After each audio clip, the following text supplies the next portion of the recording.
Hey everybody, Susan here. Today, I reconnected with one of my spiritual mentors from the 80s, and she hasn't changed, but I sure have. And it was amazing to hear her message, and it's the same message I'm getting.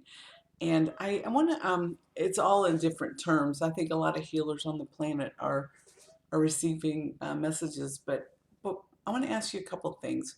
When you hear the word healing, what does that mean to you? A lot of people think about the physical healing in the physical realm, but healing is a lot more than that. And I believe that a lot of our physical issues come from not healing things in the other realms, like our mental, our emotional, our spiritual realm.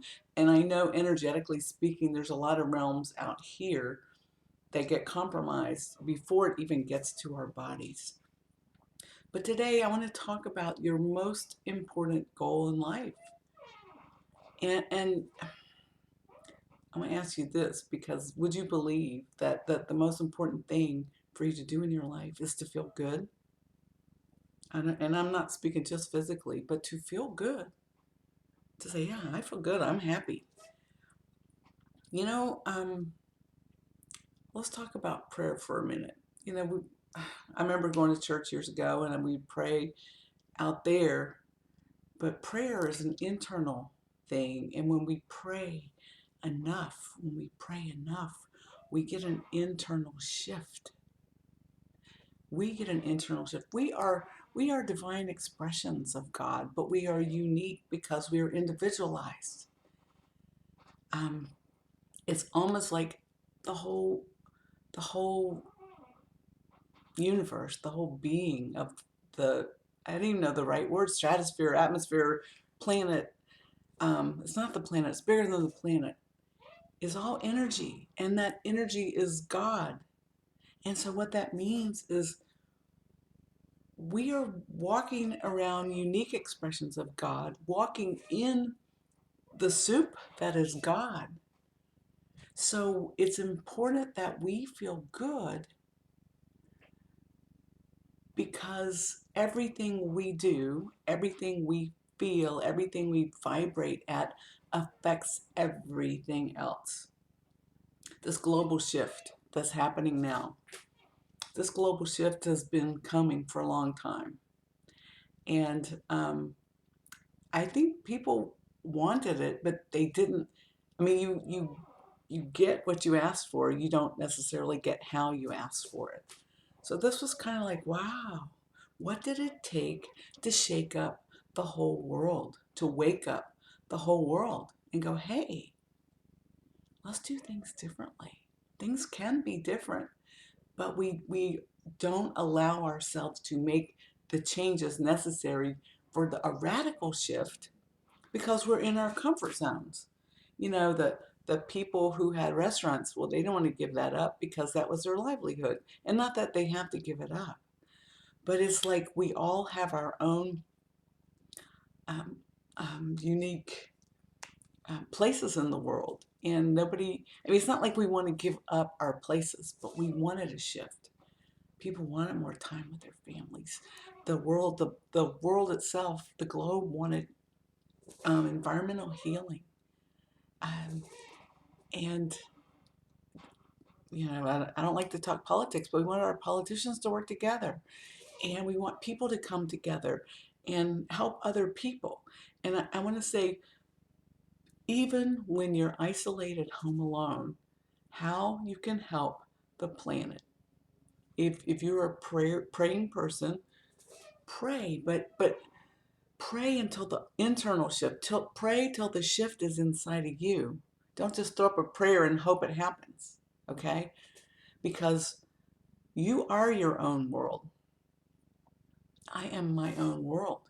And when the shift is in me, my vibration changes, which energetically changes the vibration of the collective God soup. And that's a weird term, I know, but I'm trying to figure out a better way to do it.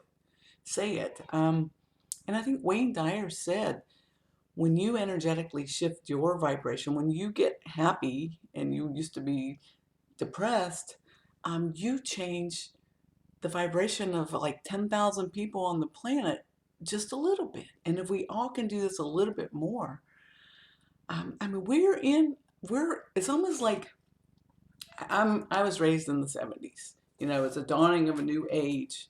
Yes, but I think it's the dawning of another new age. I've studied human design and what's the other one? And 2012 to 2020, I think, was a big opening in consciousness for this shift to come. You know, there was an earthquake in somewhere in Europe. There was an earthquake just off the coast of Hawaii. We had the wildfires in California and Australia, and on and on. And I'm like, what is this? You know, everyone says, well, I thought 2020 was going to be a great year. Well, maybe, just maybe it is. Maybe it's a very good year. Um, so I wanted to share my thoughts, and let me see, there's a couple other things. Yeah, you know, something has to change um, before something new can be created. It's like nuclear physics. Laws of physics is like the Big Bang Theory. Out of that, everything was disrupted, and then creation came into being. Um, so, if you feel like everything's falling apart, go inside. Go inside and find the message for you. You know, where's your new beginning? And if you're one of the unfortunate or fortunate, I know if you're one of the people who've lost their job or is struggling in any way, go inside and say, wow, what an opportunity to reset now. And ask yourself, what would you love? What would I love? If your relationship's screwed up, ask yourself, I wonder if this is the right relationship for me, or how can I shift on the inside of me so that my relationship becomes better? You know, there's ways to do that. Um, and it's never about the other person, it's always about you. So just remember that. And what else? You know, there are laws of creation. There's universal laws that work for everybody. And you know, people use the example of gravity. You know, gravity works for everybody on this planet equally the same. They're universal laws like the law of cause and effect.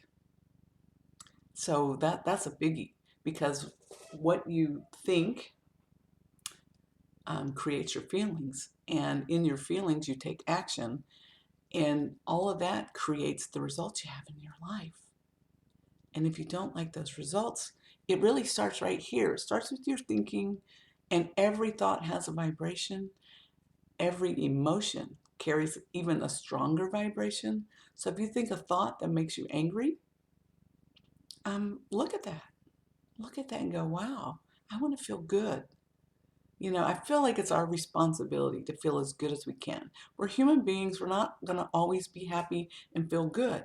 Even if you're on the scale that it goes from, what's the bottom of the scale? When you're well, anyway, I can't think of it, but it gets up to anger, depression, and goes up the scale. And then you get to taking responsibility, and you get up to unconditional love and gratitude, and those carry a higher vibration. So I'm not saying go from guilt and shame, that's the bottom of the scale, to gratitude in an instant, although it can be done, but just find the next higher feeling that you can at the time. That's going to shift you, and then you can get to the next higher feeling and the next higher feeling. And if you practice this, you'll start realizing I can feel good whenever I want to.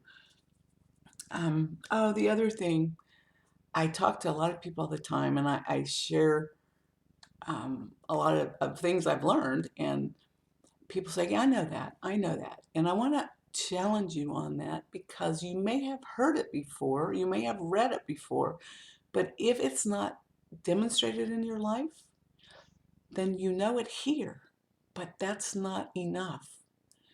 the knowing has to translate into the energetic being of who you are. It becomes who you are. I do a master class where I talk about some of the healing I do with people. And I talk about the difference in the therapy I've been to and what I do. And therapy gives you a head knowledge. It gives you like, oh yeah, I see how I got that from my mother. The work I do actually gives you the experience, the new experience of you without that wound, without that misperception. So anyway, I just wanted to share this today because this is super important at this time, and a lot of people are able to take a breath and just be. What a unique opportunity. So I challenge you to just be, to go within, to say your prayers, what you desire, how you want to be, how you want to show up. Say it until something in you shifts. And then watch your life change.